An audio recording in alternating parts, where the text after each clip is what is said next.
नमस्कार, मैं हूं आपके साथ पूर्णिमा मिश्रा। हमारे खास प्रोग्राम क्या कहते हैं नरेंद्र मोदी में आज आपको सुनवाएंगे पीएम मोदी का वो ऐतिहासिक भाषण जो उन्होंने 25 जनवरी 2024 को उत्तर प्रदेश के बुलंदशहर में दिया। अपने भाषण में प्रधानमंत्री ने कहा कि आजादी के बाद लंबे समय तक कोई गरीबी हटाओ का नारा देता रहा तो कोई सामाजिक न्याय के नाम पर झूठ बोलता रहा, लेकिन देश के गरीबों ने देखा कि सिर्फ कुछ ही परिवारों के घर अमीरी आई और कुछ ही परिवारों की राजनीति फली फूली और सामान्य गरीब, दलित, पिछड़ा तो अपराधियों और दंगों से सहमा हुआ था। लेकिन अब देश में स्थितियां बदल रही हैं और मोदी ईमानदारी से आपकी सेवा में जुटा है। भाइयों और बहनों, इस क्षेत्र ने तो देश को कल्याण सिंह जी जैसा सपूत दिया है, जिन्होंने राम काज और राष्ट्र काज दोनों के लिए अपना जीवन समर्पित किया। आज वो जहां है, अयोध्या धाम को देखकर बहुत आनंदित हो रहे होंगे। यह हमारा सौभाग्य है कि देश ने कल्याण सिंह जी और उनके जैसे अनेक लोगों का सपना पूरा किया है।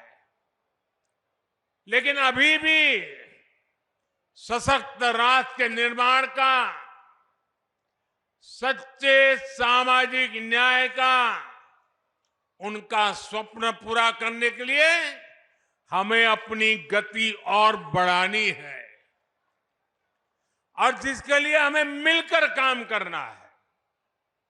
साथियों, अयोध्या में मैंने रामलला के सानिध्य में कहा था कि प्राण प्रतिष्ठा का कार्य संपन्न हुआ,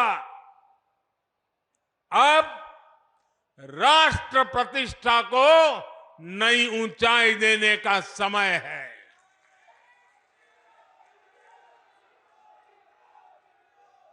हमें देव से देश और राम से राष्ट्र के मार्ग को और प्रशस्त करना है। हमारा लक्ष्य साल 2047 तक भारत को विकसित राष्ट्र बनाना है और लक्ष्य बड़ा हो तो उसके लिए हर साधन जुटाना होता है, सबको मिलकर के प्रयास करना पड़ता है। विकसित भारत का निर्माण भी यूपी के तेज विकास के बिना संभव नहीं है। इसके लिए हमें खेत खलिहान से लेकर ज्ञान, विज्ञान, उद्योग, उद्यम तक हर शक्ति को जगाना है। आज का ये आयोजन इसी दिशा में एक और कदम है, बड़ा कदम है, महत्वपूर्ण कदम है। साथियों, आजादी के बाद के दशकों में लंबे समय तक भारत में विकास को सिर्फ कुछ ही क्षेत्रों में सीमित रखा गया।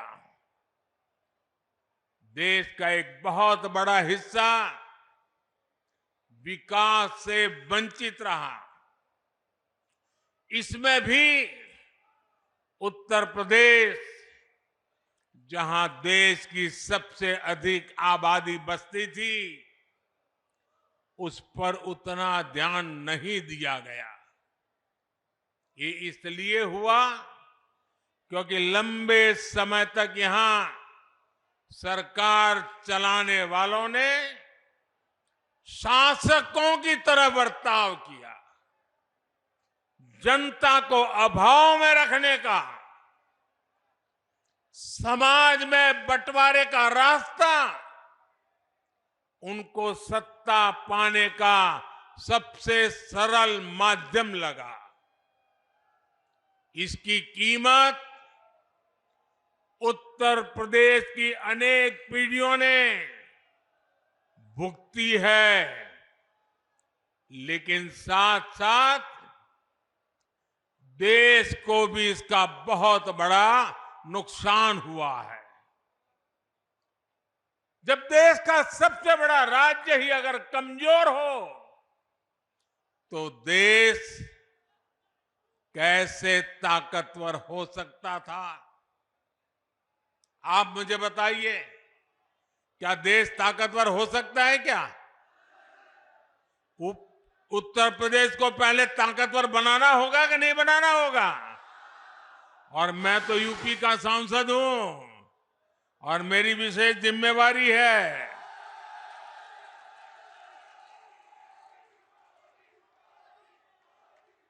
मेरे परिवारजनों, 2017 में डबल इंजन की सरकार बनने के बाद से यूपी में पुरानी चुनौतियों से निपटने के साथ ही आर्थिक विकास को नई गति दी है। आज का कार्यक्रम हमारी इस प्रतिबद्धता का प्रमाण है। आज भारत में 2 बड़े डिफेंस कॉरिडोर पर काम चल रहा है। उनमें से एक यूपी में, पश्चिमी यूपी में बन रहा है। आज भारत में नेशनल हाईवे का तेजी से विकास हो रहा है। उसमें से अनेक पश्चिमी यूपी में बन रहे हैं। आज हम यूपी के हर हिस्से को आधुनिक एक्सप्रेसवे से कनेक्ट कर रहे हैं। भारत का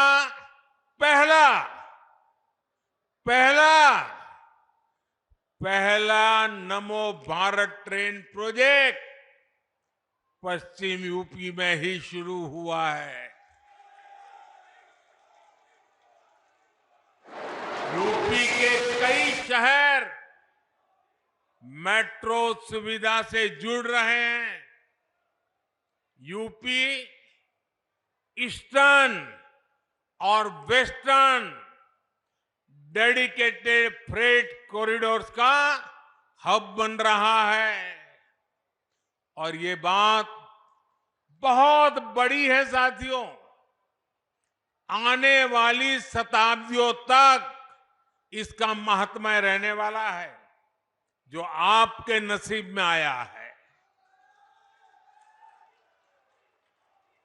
जब जेवर इंटरनेशनल एयरपोर्ट बनकर तैयार हो जाएगा तो इस क्षेत्र को एक नई ताकत, नई उड़ान मिलने वाली है। साथियों, सरकार के प्रयासों से आज पश्चिमी उत्तर प्रदेश रोजगार देने वाले प्रमुख सेंटर में से एक बन रहा है। केंद्र सरकार देश में 4 नए औद्योगिक स्मार्ट शहर बनाने की तैयारी में है। ऐसे नए शहर जो दुनिया के श्रेष्ठ मैन्युफैक्चरिंग और निवेश स्थलों को टक्कर दे सके। इसमें से एक औद्योगिक स्मार्ट शहर पश्चिमी उत्तर प्रदेश के ग्रेटर नोएडा में बना है। और आज मुझे इस महत्वपूर्ण टाउनशिप का उद्घाटन करने का सौभाग्य मिला है। यहां हर वो बुनियादी सुविधाएं विकसित की गई है जो रोजमर्रा के जीवन के लिए, व्यापार, कारोबार, उद्योग के लिए चाहिए। अब ये शहर दुनिया भर के निवेशकों के लिए तैयार है। इसका लाभ यूपी के, विशेष रूप से पश्चिमी यूपी के हर छोटे, लघु और कुटीर उद्योग को भी होगा। इसके बहुत बड़े लाभार्थी हमारे किसान परिवार, हमारे खेत मजदूर भी होंगे। यहां कृषि आधारित उद्योगों के लिए नई संभावनाएं बनेगी। साथियों, आप भी जानते हैं कि पहले खराब कनेक्टिविटी की वजह से किसान की पैदावार समय पर बाजार नहीं पहुंच पाती थी। किसानों को अधिक भाड़ा भी देना पड़ता था। गन्ना किसानों को कितनी परेशानी होती थी, ये आपसे बेहतर और कौन जानता है। किसानों की उपज को अगर विदेश एक्सपोर्ट करना होता था तो वो भी मुश्किल था। यूपी समंदर से बहुत दूर है, इसलिए उद्योगों के लिए जो गैस और दूसरे पेट्रोलियम प्रोडक्ट चाहिए, उन्हें भी ट्रकों में लाना पड़ता था। इन सारी चुनौतियों का हल नए एयरपोर्ट और नए डेडिकेटेड फ्रेट कॉरिडोर में है। अब यूपी में बना सामान यूपी के किसानों के फल सब्जी और ज्यादा आसानी से विदेशी बाजार तक पहुंच पाएंगे। मेरे परिवारजनों, डबल इंजन सरकार का निरंतर प्रयास है कि गरीब और किसान का जीवन आसान हो। मैं योगी जी की सरकार को बधाई दूंगा कि उन्होंने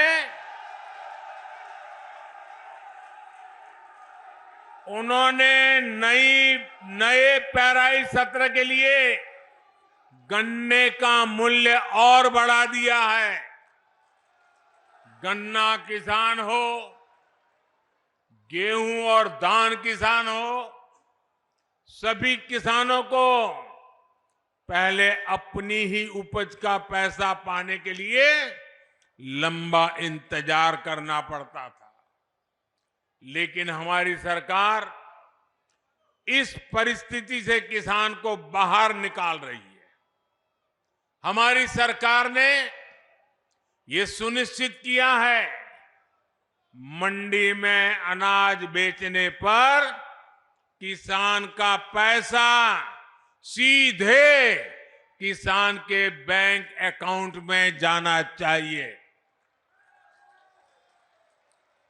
डबल इंजन सरकार ने गन्ना किसानों से जुड़ी समस्याओं को भी लगातार कम करने का प्रयास किया है। गन्ना किसानों की जेब में ज्यादा से ज्यादा पैसे जाएं, इसके लिए हमारी सरकार इथेनॉल बनाने पर बल दे रही है। इस वजह से किसानों को हजारों करोड़ रुपए अतिरिक्त मिले हैं। साथियों, किसानों का हित हमारी सरकार की सर्वोच्च प्राथमिकता है।